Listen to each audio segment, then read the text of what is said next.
ವೀಕ್ಷಕರಿಗೆ ನಮಸ್ಕಾರ. ಇದು ಪಂಪಕವಿಯ ವಿಕ್ರಮಾರ್ಜುನ ವಿಜಯಂ ಕಾವ್ಯದ ಚತುರ್ಥಾಶ್ವಾಸದ 43ನೆಯ ಪದ್ಯದ ಬಳಿಕದ ವಚನ.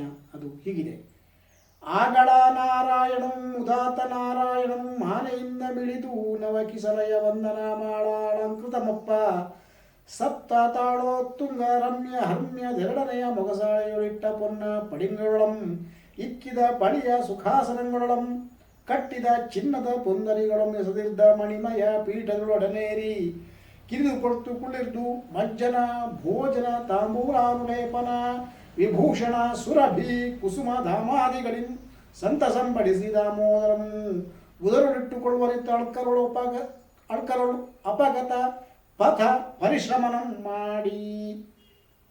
ಇದನ್ನು ಬಿಡಿಸಿ ಹೀಗೆ ಓದಬಹುದು: ಆಗ ಆ ನಾರಾಯಣನು ಉದಾತ್ತ ನಾರಾಯಣನು ಆನೆಯಿಂದಂ ಇಳಿದು ನವಕಿಸಲಯ ವಂದನ ಮಾಡಾಳಂಕೃತಂ ಅಪ್ಪ ಸಪ್ತ ತಾಳ ಉತ್ತುಂಗ ರಮ್ಯ ಹರ್ಮ್ಯದ ಎರಡನೆಯ ಮೊಗಸಾಳೆಗಳು ಇಟ್ಟ ಪೊನ್ನ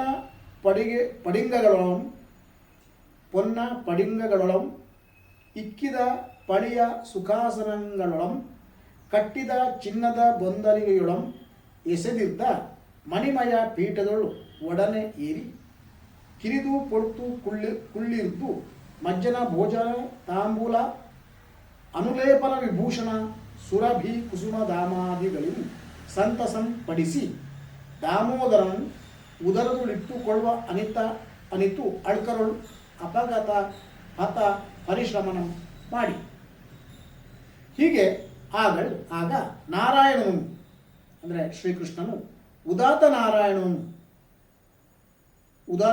ಎನ್ನುವ ಬಿರುದಾಂಕಿತನಾದ ಹರಿಕೇಸರಿಯು ಆನೆಯಿಂದ ಇಳಿದು, ಇಷ್ಟವರೆಗೆ ನಡೆದಿರುವಂತಹ ಈ ಘಟನೆಗಳಲ್ಲೂ ಎಲ್ಲವೂ ಅಥವಾ ಪಂಪನು ಮಾಡಿದ ಈ ವರ್ಣನೆ ಎಲ್ಲವೂ ಕೂಡ ಆನೆಯನ್ನು ಏರಿ ಬರುವಂತಹ ಅರ್ಜುನನನ್ನು ಸುಭದ್ರೆಯು ಕಂಡ ವರ್ಣನೆಗೆ ಸಂಬಂಧಪಟ್ಟವು.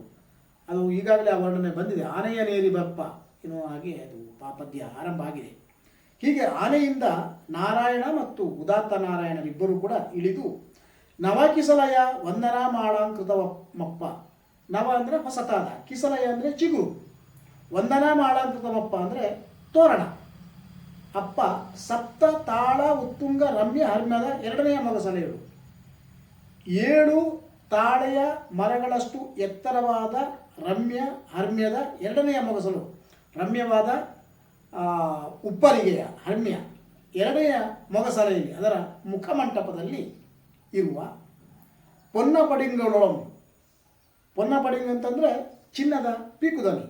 ಪೊನ್ನ ಪಡಿಂಗಗಳೊಳಂ ಇಕ್ಕಿದ ಪಳಿಯ ಸುಖಾಸನಗಳೊಳಂ ಅಲ್ಲಿ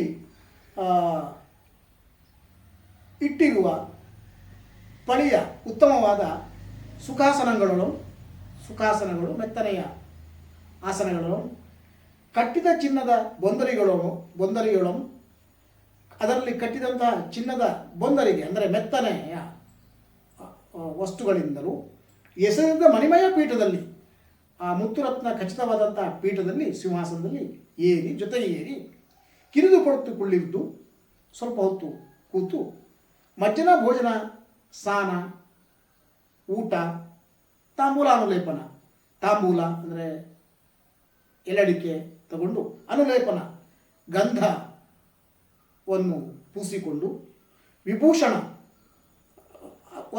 ಅಲಂಕಾರಗಳನ್ನು ಮಾಡಿ ಸುರಭಿ ಕುಸುಮ ಧಾಮಾದಿಗಳಿವು, ಸುರಭಿಯೇ ಮೊದಲಾದ ಹೂವಿನ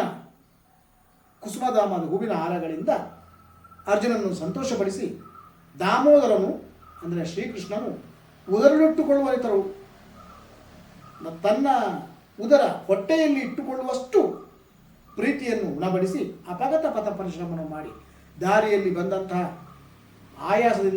ಆಯಾಸವನ್ನೆಲ್ಲವನ್ನು ಕೂಡ ಕಳೆದುಕೊಳ್ಳುವ ಹಾಗೆ ಅರ್ಜುನನನ್ನು ಸಂತೋಷಪಡಿಸಿದನು ಎನ್ನುವುದು ಈ ವಚನದ ಒಟ್ಟು ಅರ್ಥ.